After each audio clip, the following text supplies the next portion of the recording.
Hello, everybody. This is Bryan Beller and Marco Minnemann, and you are listening to Sonic Perspectives.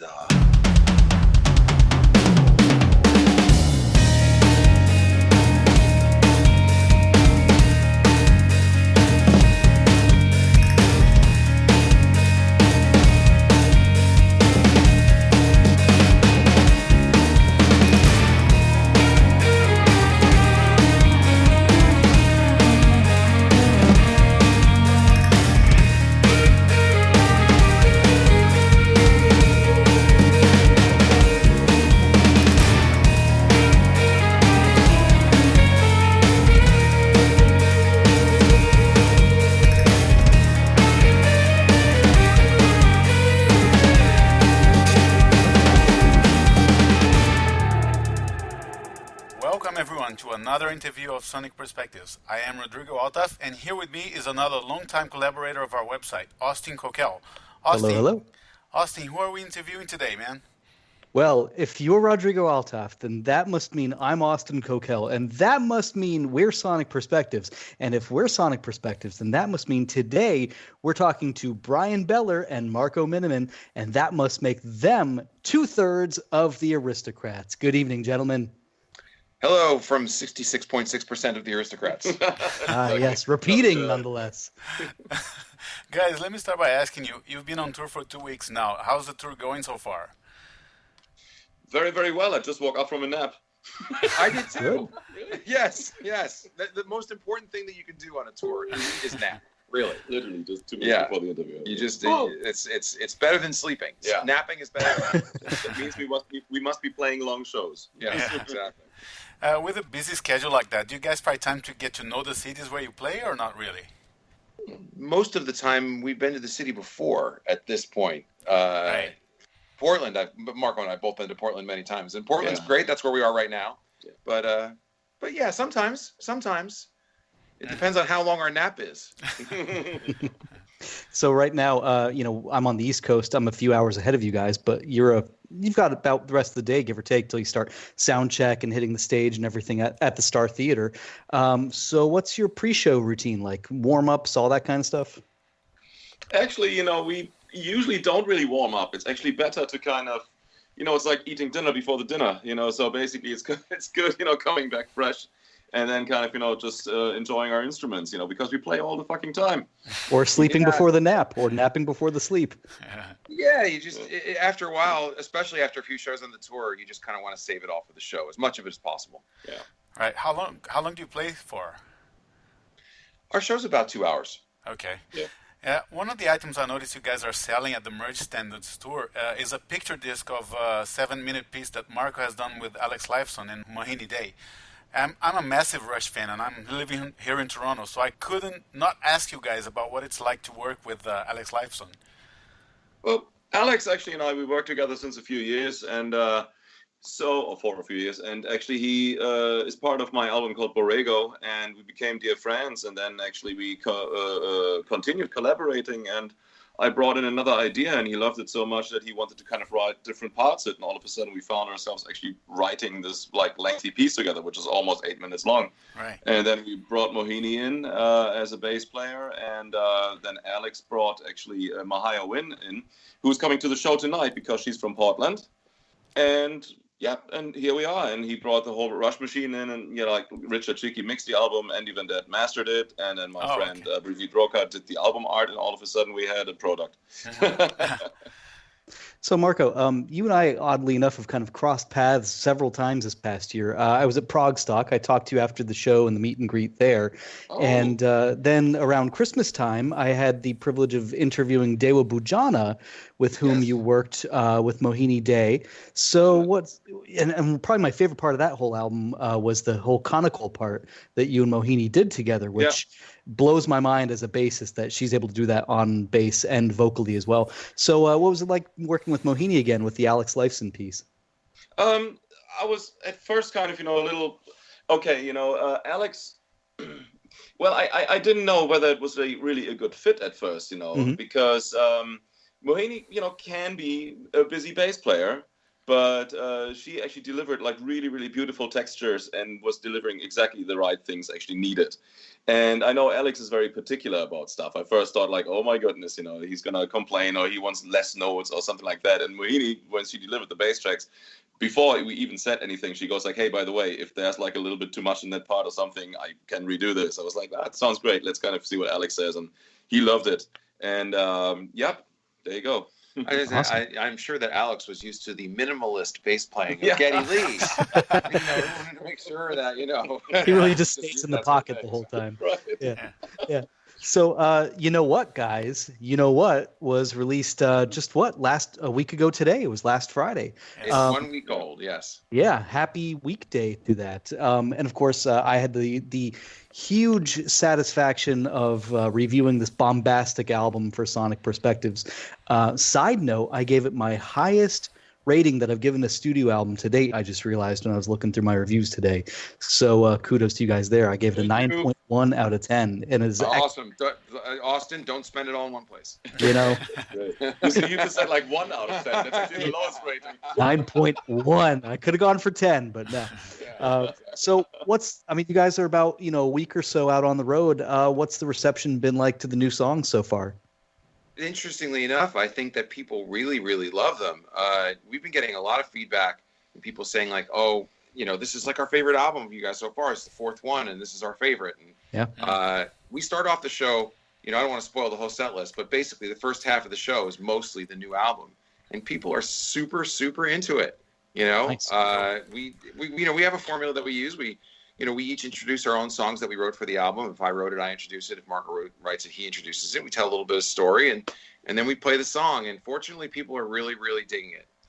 So far, so good. It's only been a few shows, so. Yeah. Well, now that you mentioned a couple of stories about the songs, let me ask you one thing. Did you guys have to watch a lot of research material for The Great Fuck Movie Jam, or not really? I don't know what that song is really about. My friends told me about that song. Okay. About these things, because I don't ever watch those. Asking for a friend, right? Yeah. Well, go ahead. Just about that song. It comes out of a thing where once a writer who was kind of like previewing what were the cool things to see in Raleigh, North Carolina in 2013. He decided that the Aristocrats should be a part of this, but we weren't one of the cool things. He mentioned us just so that he could slam us, basically saying like, "Oh, these guys can really play, but their music sounds like bad porno music." And I was like, "Well, you want bad porno music? I'll give you bad porno music. Here, try this on for size." You know what? That's how that whole song started. Well, on the same note, Gene Simmons once said he slept with 3,000 women in his years of touring. How long do you guys think you can break this record? No comment. And while we're at it, let's just all do our own version of the Aristocrats joke after that. Yeah, sure. So it's one of those things.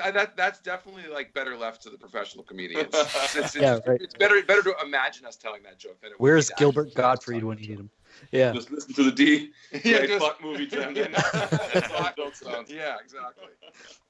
So Rodrigo and I were talking about the album this week leading up to the interview, and we agreed that 2 songs on the album, When We All Come Together and All Said and Done, could be kind of a good fit for a vocal melody somehow.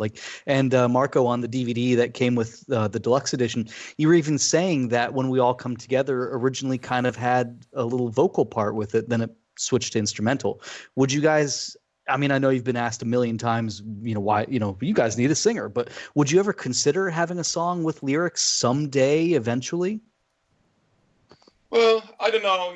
We're an instrumental trio, and we started as that. And I guess, we kind of keep our formula going. And I'm always open-minded for, ideas, but that's why I have my solo albums, and they contain vocal a lot. Mm-hmm. So, there's a reason why we're the Aristocrats. But, I'm always open-minded for things. You never know what falls from the sky.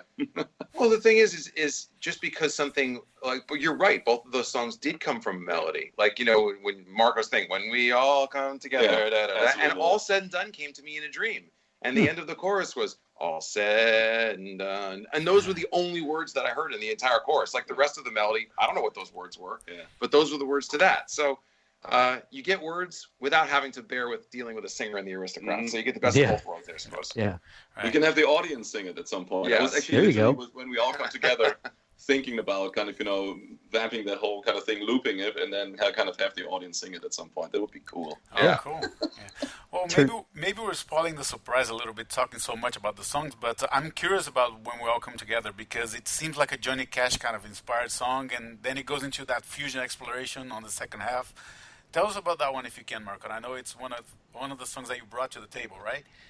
Well, the main idea was really kind of, I had sort of this Irish traditional folk melody in my head, and literally, just like, those words, like When We All Come Together. And then, the first thing that came to mind is like, wow, Guthrie could do like unbelievable shredding over that song, and could kind of, I just want to make the people happy, to play the music when I bring stuff to the table. And I guess, that, especially Guthrie, like with his country's approach and stuff like that, would just kill on that song. And he did. Yeah, we're always thinking like that about what we can write for the other guys. I mean, D grade is a stupid joke, but also suddenly I'm thinking, oh man, what would it be like to hear just Guthrie just play like wah wah, kind of maybe Hendrixy Van Halen-y kind of wah wah lead for a whole song. And Marco, when he writes When We All Come Together, it's like, it's a huge Guthrie party. Yeah. But there's also, like that, all sorts of cool country bass lines and stuff like that. There's a real traditional kind of walking bass. We don't have that not jazz walking bass. Like American traditional walking bass. There's two different things. There's always something in there. Yeah, that's true. And the other one, so there's one part in 23/16th. That is one of my favorite parts, when it kind of goes, first of all, from the Irish folk thing into the metal part, and then kind of, chills out actually after the improvisational part into like a really sensitive jazz part, and I think, it's good to take people on the journey, so to speak, Yeah. And that's the cool thing about that it's a little all over the place, but I think it's a compliment to the track sequencing that it flows. The whole thing, it takes you on a journey, but it doesn't seem disjointed at any one point. Like Spanish Eddie, for example. I know that's one of Guthrie's songs, but if you guys want to talk about a little bit about that one, it's sort of like a flamenco meets like prog metal riffing, and and it somehow still works. And who'd have guessed that those would go together so well? It's such a typical Guthrie song too. It's like, when Marco and I are writing for guitar, we can both play guitar, but obviously we can't play guitar like Guthrie can play guitar. So when you hear the kind of chords and the right hand technique that he's using in that song, it's just like, you just know that kind of came out of his hands. Yeah. And another thing you can always count on in a Guthrie song is a very, very interesting and complex bass line. He just always is interested in filling up as much harmonic space as possible with two instruments and preserving the ability to do it live. So there's a lot going on with the bass in that song. Marco's grooving along in 6/8 and various metric modulations of 6/8 and 12/8 and 4/4, pretty much the whole song. And he's got a lot of space and freedom to do what he wants to do there. Yeah. But I have a very, very specific part that I really kind of have to nail through the whole song, whether it's the underneath the main melody, or if it's under the hammer-on flamenco part where I'm playing harmonics, or in the breakdown where I'm playing these really, really difficult chords all the way at the top of the neck. And, Guthrie can play all that stuff on bass, so I better be able to do it. He's a great bass player. And on this new album, you're continuing, of course, with the MO of each member presenting 3 songs. Has there been moments, though, where you thought of breaking that rule and adding more songs from one or from another member on a particular album, or not really? No, not necessarily. That was like our concept from the get-go. Mm-hmm. But I'm sure, if there's like, something coming along, it doesn't have to be, I think, really a rule. If there's like one song that is really, really good and shouldn't be overlooked for a bonus edition or something, or whatever happens, I don't think, that this is like, some sort of ego thing that each of us has. Like, nope, we gotta have like the equal kind of share. It shouldn't roll that way. But it became a trend. It's more about just kind of having something that works. And, we are all moving pretty fast in our own lives. So when it comes time for the Aristocrats to come together, then, it's like, okay, we know that we can do this. Let's just do it. And so we all have our 3 songs. We throw them in the mix, and then we got them. And we're like, oh, look, we have an album. Let's go track it now. It's sometimes it just kind of would require more time to just rethink the whole thing. Well, and it's cool that you guys mentioned coming together, because one thing that you touched on a little bit on the DVD when I watched it, and I think it's cool that you acknowledged this, is that you're not just, 3 disparate elements, throwing music together and then whatever, you never see each other again. That this is your band now. That you guys are actually, it's not just like a side project. It's not a jam. You guys are kind of a power trio. That's you're here to stay now. It's not just a one album fluke. And Rod and I were talking that you've got Motorhead, Rush, The Police, all these great power trios, King's X, and I called you guys. Go on. Yeah, right. Yeah. Boy, really feeling good right now. This is really good. This guy's just the worst. He just called us D-grade movie. Anyway, so that you guys, in my review, I said you're like an isosceles triangle of rock awesomeness when I should have actually said equilateral triangle, but I digress. What do you guys think makes this format of like a power trio so unique and special, and how does it work so well for the Aristocrats? I'm not sure that it is specifically about the fact that we are a trio. I think it is about the fact that the three of us, for whatever reason, seem to have a kind of chemistry, that we listen to some of the same music when we were growing up, not exactly the same, but a good deal of the same. And for whatever reason, when the three of us start playing music, we have a sound that is one sound. It's not the sound of three different guys. It's the sound that's the sound of our collective. And so when people turn on an Aristocrats record and they hear it, that's what we got some feedback on this. As soon as they heard it, they're like, "Oh man, it sounds like an Aristocrats record." Yeah. And that's really that's like the highest compliment we could ever get. Yeah. To be able to, because when you think about your favorite bands, like let's just say you put on a Yes album or a Led Zeppelin album or a Rush album, it's like you can tell it's them from like the first couple of notes that are playing. It almost doesn't even matter what song it is. Yeah. It doesn't matter who wrote it. It's just the sound of those guys. Yeah. So that's, I think, the thing that I know that we're really proud of. Yeah, and I think we also kind of connect with the people, with our audience in a very, very personal level. Like we never take ourselves too serious, and that's also like on the album covers and our concept, or with the rubber animals or the jokes that we tell on stage or our stories. It makes, I guess, people feel that we're their band, that they're part of actually our shows or our music, and that we're not kind of distant to them. Well, and it's cool from a fan perspective, because just the two of you guys right here.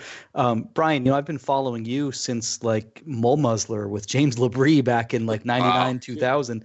And Marco, I think I first saw you with Paul Gilbert playing Scarified on YouTube. Like, that's right. God, what, probably 15 years ago almost, in the spacesuit and everything. And it's, as a prog fan, as a fusion fan, as a rock fan, you kind of picture these little, team ups, these Avengers movies that could happen with some of your favorite bands.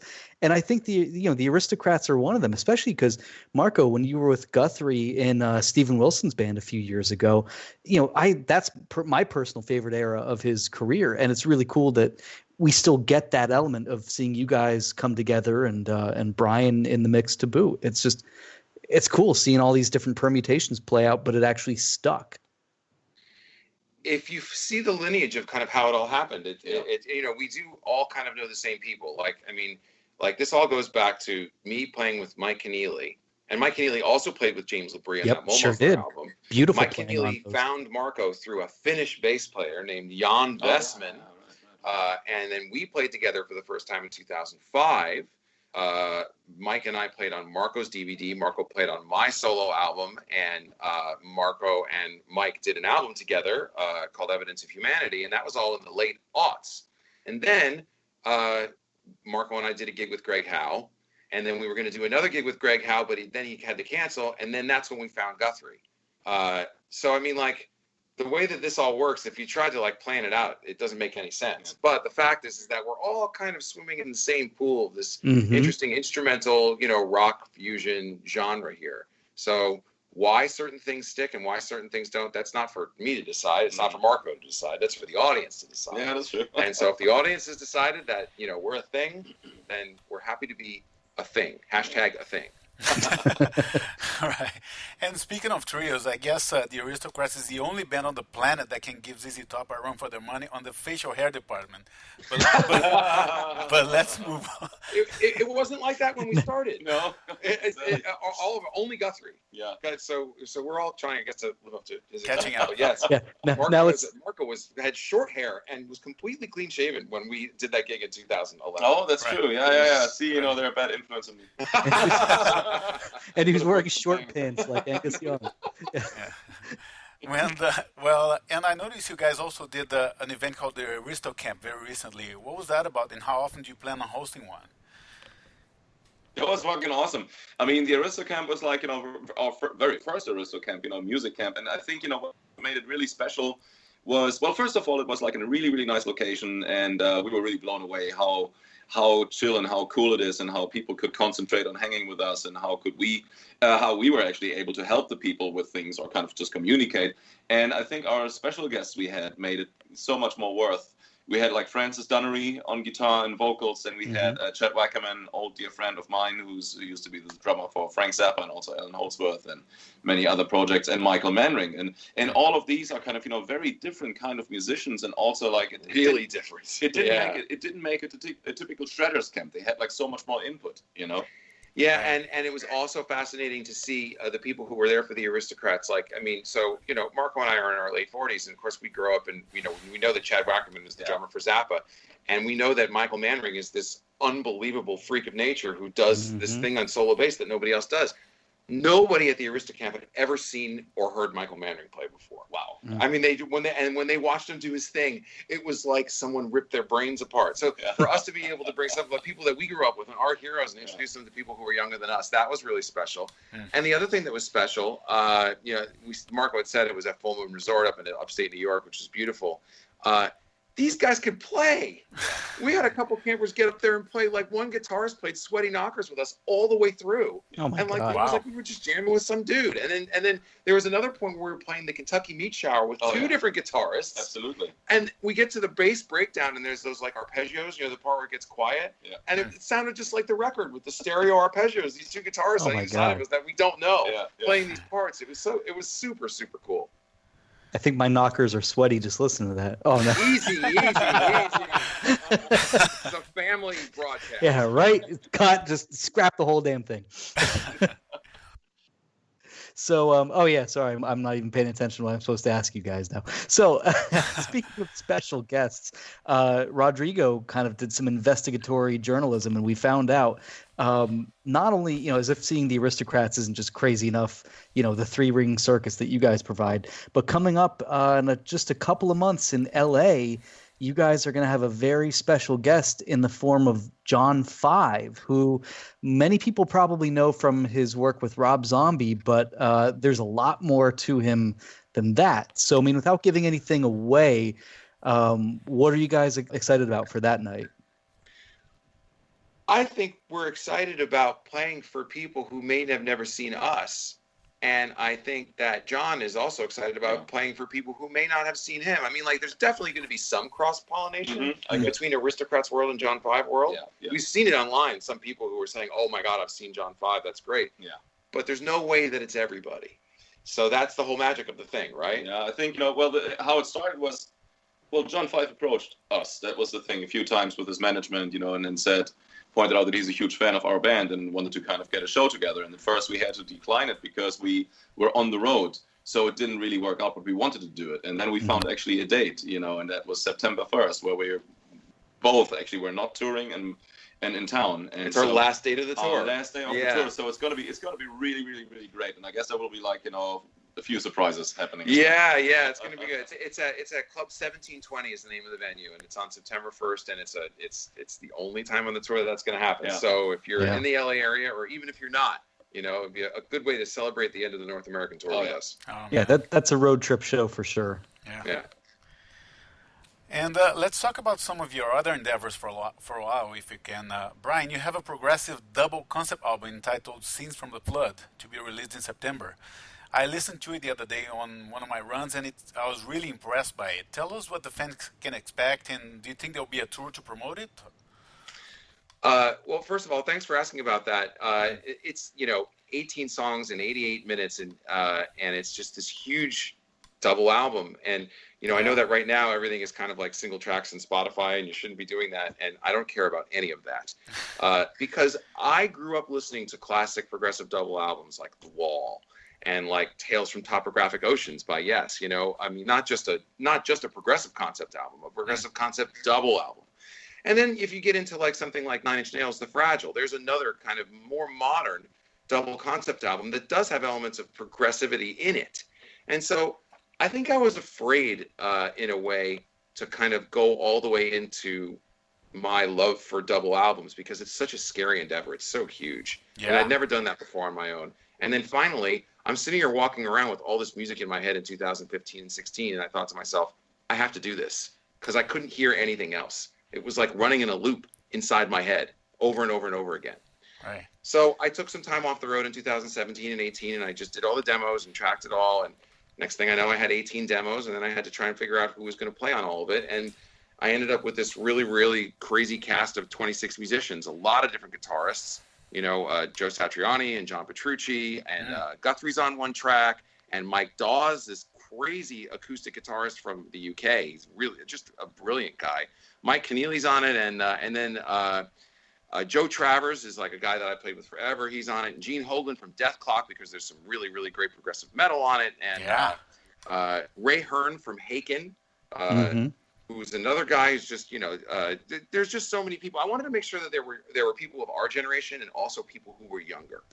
So, Ray is younger, Mike is younger, Neely Brosh is on it, guitarist, she's younger. We have people who she's amazing. We have people who are in their 20s and then people who are in their 50s. So you kind of have like a big multi-generational experience for people who are bringing music to the table. But the bottom line is that it is a true concept album.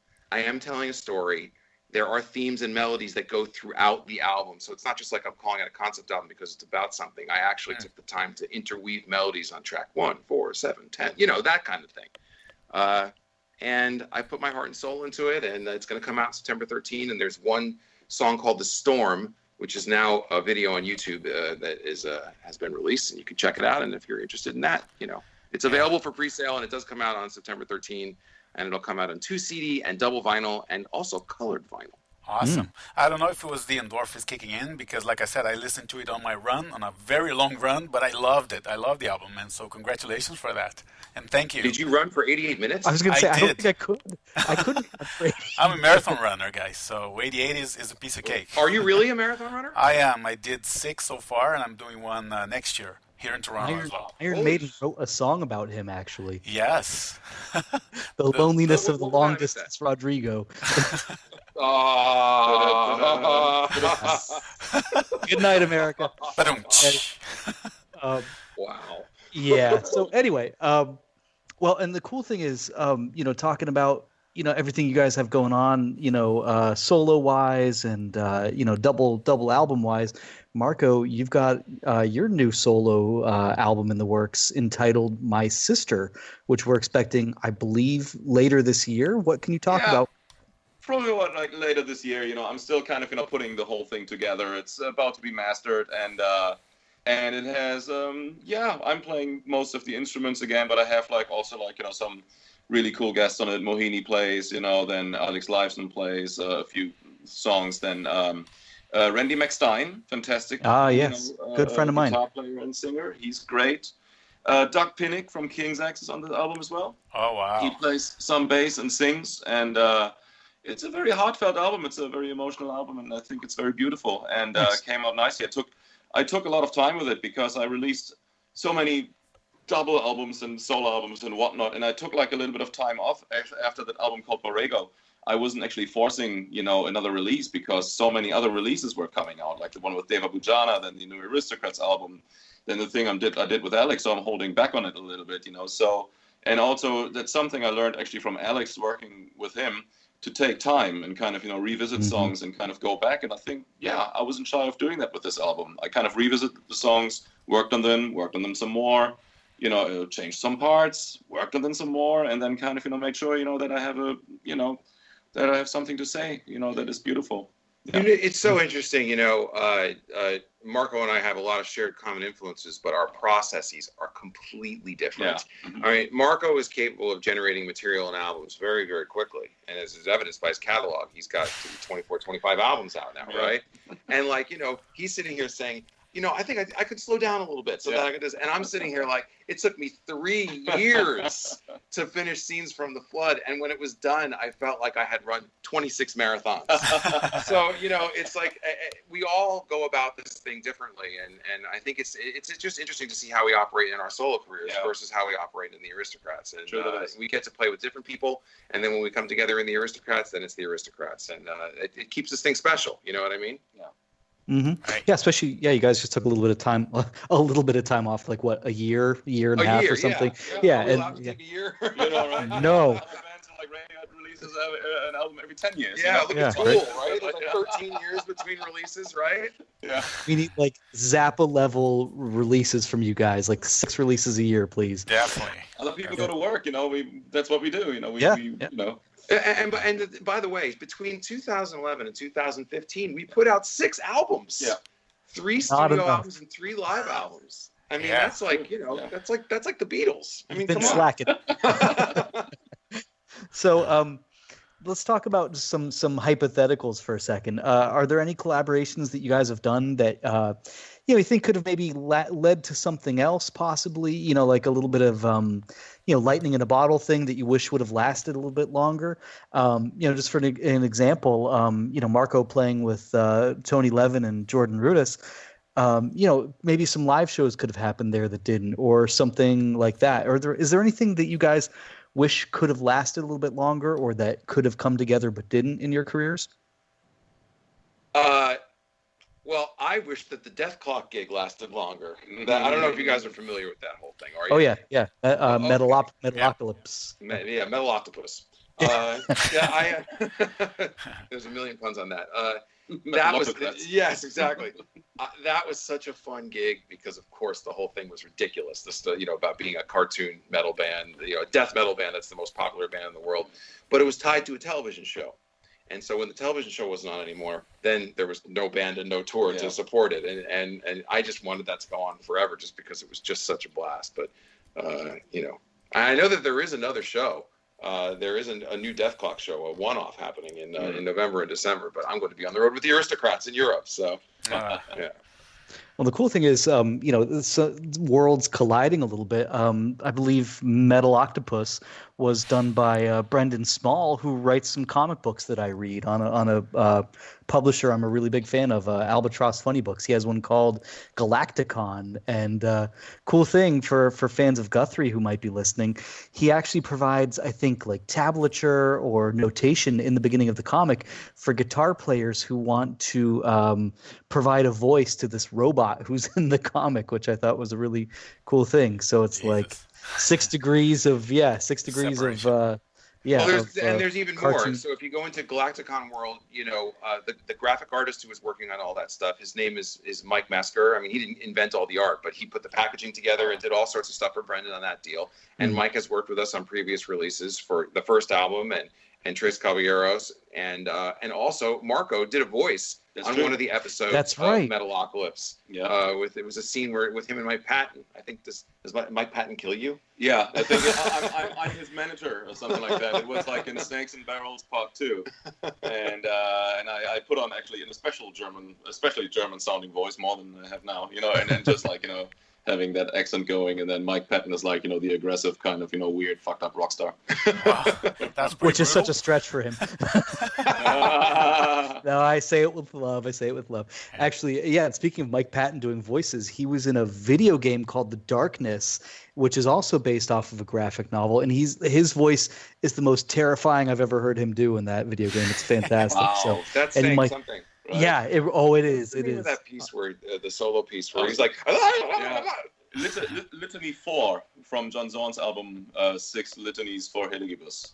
Oh my God. Oh wow. Now we'll go listen to some Mr. Bungle after this. But go ahead, Rod. Yeah, well, speaking of other collaborations, there are 2 albums that Bryan was involved in that came out years ago, and I still listen to them quite often, the 2 first Mo Musrel albums. What was it like working with James LaBrie, Mike Mangini at the time? Well, to be truthful, it wasn't like I was really working with them. It was because we did that. What I'm saying is that we did it remotely. So they sent the tracks over. Of course, I spoke to James, and he talked about what he wanted to do with the album, kind of from a vibe standpoint. but it wasn't like he was kind of like, saying, okay, put this bass line here, put this bass line there. We had the demos. I think it was Matt Guillory and oh God, I can't remember who the other guitarist was on the first one. I'm very sorry about that. But yeah, I would record the stuff, and then the tracks would be put together later. And of course, what I heard was super cool, and so it was a fun experience. It was very early on in the file swapping thing. I think I did one of those on an ADAT. Oh wow. Oh, okay. As a matter of fact, I think the first 2 albums I did were on an ADAT. And TJ Helmerich from who's a really good guitarist, and he was at Musicians Institute. That's where I tracked those albums. So yeah, it's a while ago, and and Mike Keneally was a part of those albums too. That's what it was, of course. Yeah. And then on the 3rd album, it was a different guy named Marco Svulji, who's really good. Yeah. You guys know Marco? I do. Well, he's been with James not personally, since but yeah. then. Yeah. Yeah, he smokes. Yeah. And there's a song in one of the 2 albums, I think on the second one, called Venice Burning, that that makes bass players around the globe salivate, because the groove in there is so cool, man. So props for that. If they're salivating, I think that's a good thing. Yes, it Yeah. is. It was We'll meant go as a with that. compliment. Yeah. Good. Survey All right, says all right. yes. All right. I thought we were having the D-grade fuck movie conversation there. For a second.